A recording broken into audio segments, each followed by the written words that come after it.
We're good? You're ready. Okay. Now we will call to order the special meeting of the Glendale City Council at 3:51 p.m. And may we have roll call, please? Councilmember Al-Sadrian. Here. Devine. Here. Kasakian. Here. Najarian. And Mayor Brotman. Here. And your report, please? The agenda for the Tuesday, June 6, 2023 special public meeting of the City Council was posted on Wednesday, May 31st, 2023 on the bulletin board outside City Hall. Thank you. And what is the first item?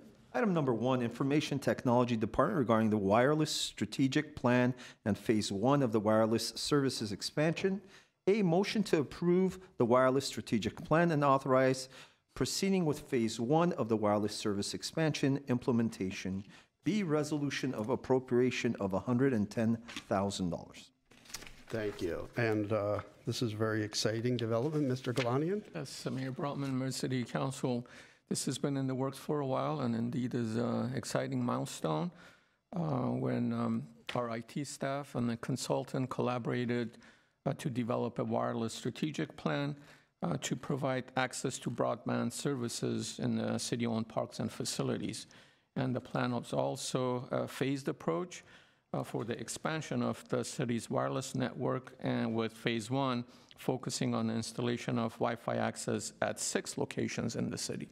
With that, I'll turn it over to Jason Miller, our Assistant Chief Information Officer, to provide more details and ask for your approval of the resolution of appropriation. Mr. Miller. Thank you, Mr. Galanian, Mayor Brotman, members of council. Today I bring to you the City of Glendale's Wireless Strategic Plan and the request for appropriations of $110,000 to proceed with phase 1 of the program. The city, in partnership with Magellan Advisors, who is one of the leading broadband technology consulting firms when it comes to municipal technology projects, has defined a scope based on council's request to bring Wi-Fi to parks and community areas. The project is expected to provide benefits to our residents, businesses, and city staff. Residents will have access to faster, more reliable wireless internet services and community congregation areas. Business will be able to attract new customers and actually keep them in the area while they're using this Wi-Fi service. Then lastly, city staff will be able to work more efficiently by using this network for city services if they're in those areas as well. So the City of Glendale scope included 5 steps to determine the wireless needs, the needs of which technology options would be best, the best design, quite honestly, and then a cost model evaluating the final development of the plan.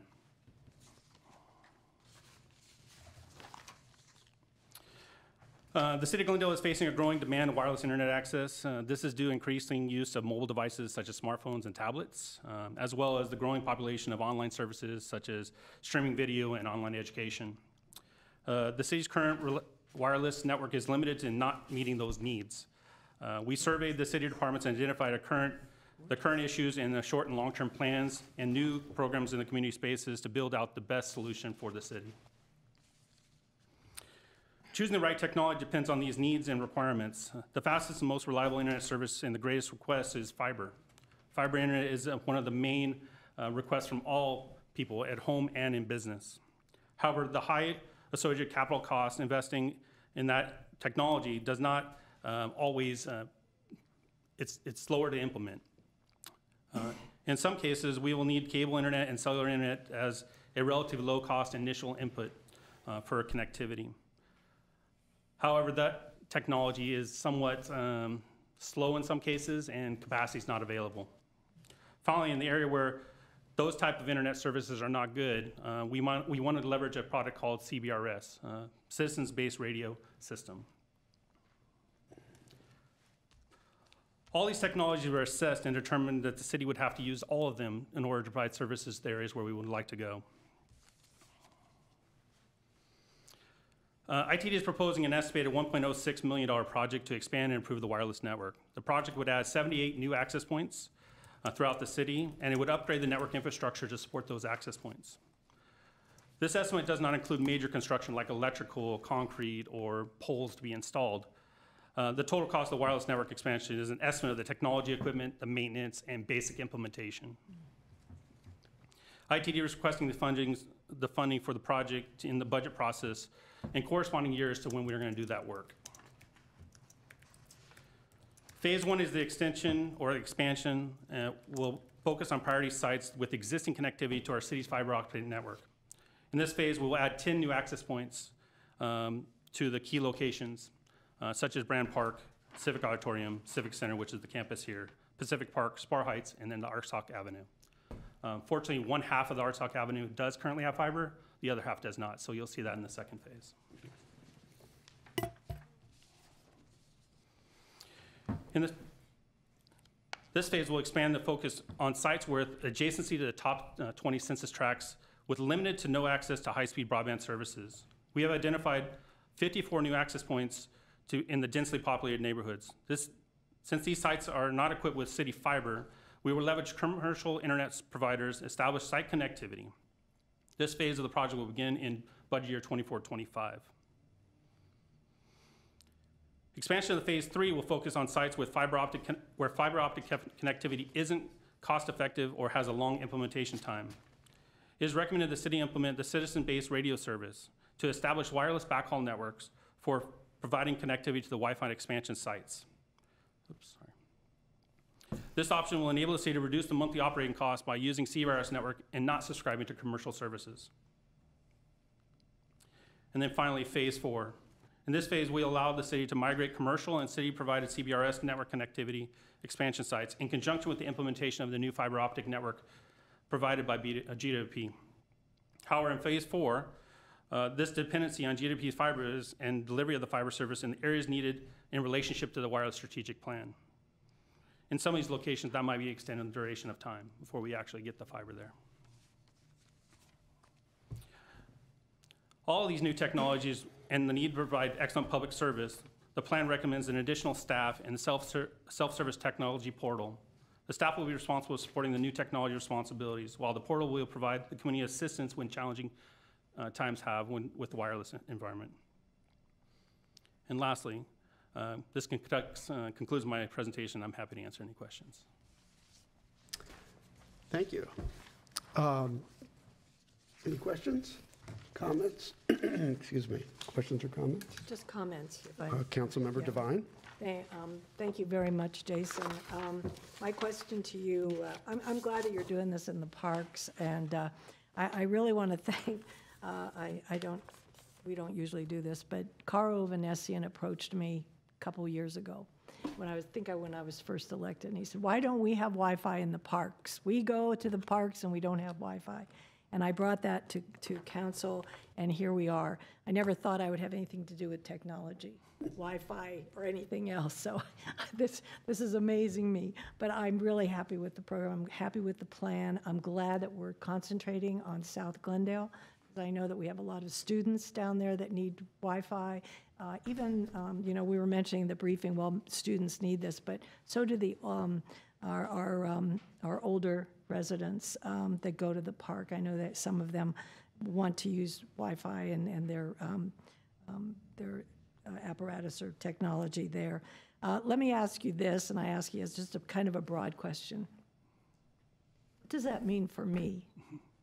What does it mean for me that we're doing this? It's a great question. John Q. Public. Yeah. I think during the pandemic, we learned a lot about people utilizing technology and going to spaces where they weren't confined.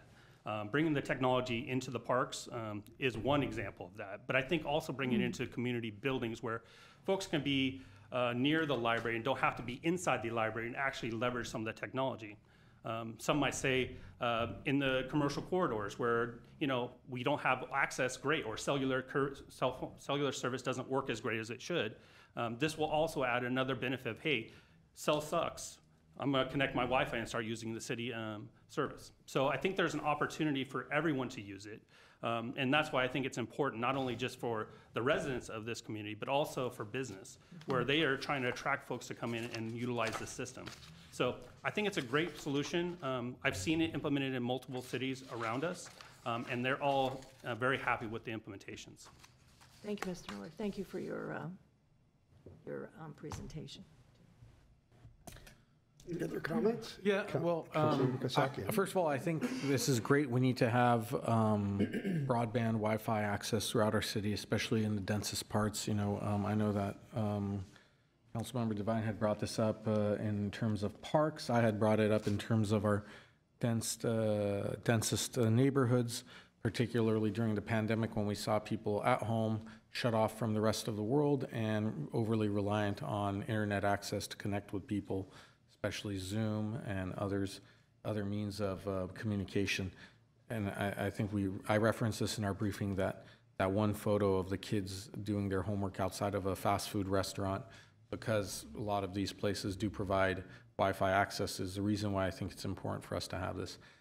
In terms of rolling it out and the strategy, I do want to focus on those areas where I think it will be of use to people versus in some of our passive parks. And I've said this before, as a frequent goer of parks, the last thing I think of when I want to be in a park is I wish my internet was working on my phone. And I know some of my colleagues may disagree with this, but I think that there's a time and place for everything. On the other hand, we do have certain parks with facilities that require internet access. I know Glen Oaks Parks has a community center, and there's presentations done there, other activities. Any of the parks where we have those centers, Griffith Manor Park also has a community center, and we may need one there. But in any of the parks where we have like passive activity, like Mayor's Park, I don't know if Mayor's Park needs Wi-Fi connectivity, right? At least in my opinion. And also, the parks where we have sports fields, a lot of the parents now use applications to be able to keep score, to be able to stream the games to other parents who may not be there. I've just recently become aware of that through my own son's sports games. I think Game Changer is one of the apps. In those parks, I think it makes sense, and I would prioritize that over other parks. And I'd like to see how it's received, who's using it before we expand it to other parks. That's my take, but I would like us to see before parks focus on the denser neighborhoods. Thank you. Councilmember Satrian? I think Councilmember Kasakian covered most of my comments, so I'm not going to repeat them. But I will say that I do take my laptop to the parks because I like being outdoors, and I tether it to my cell phone, and in even passive areas use them, and we've had a back and forth on that. So I think, folks especially that don't have that backyards, that becomes a useful place to be out in the green and still be able to work. I do agree with starting off with the densest areas.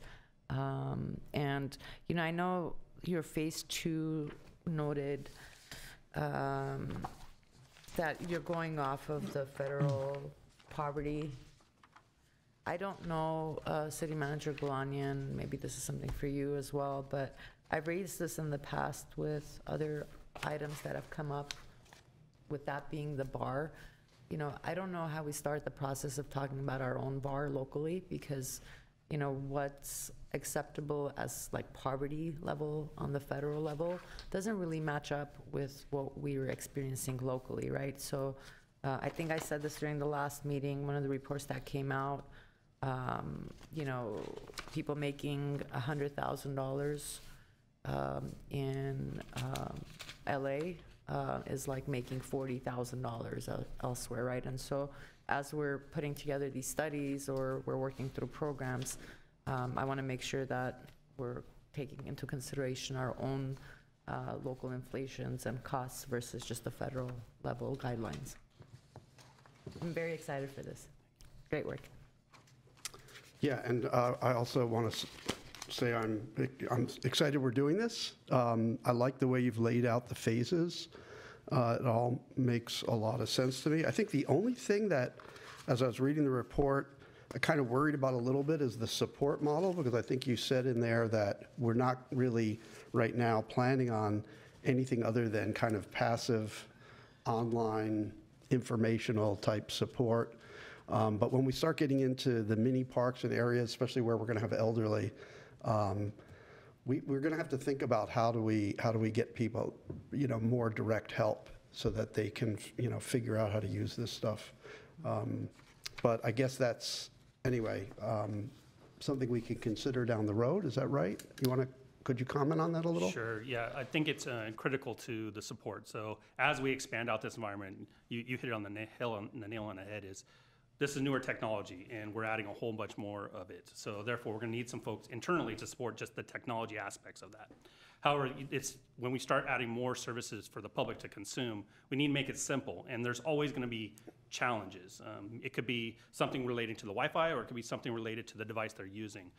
So we're initially suggesting a self-service portal of some sort to actually connect to and kind of help with that process.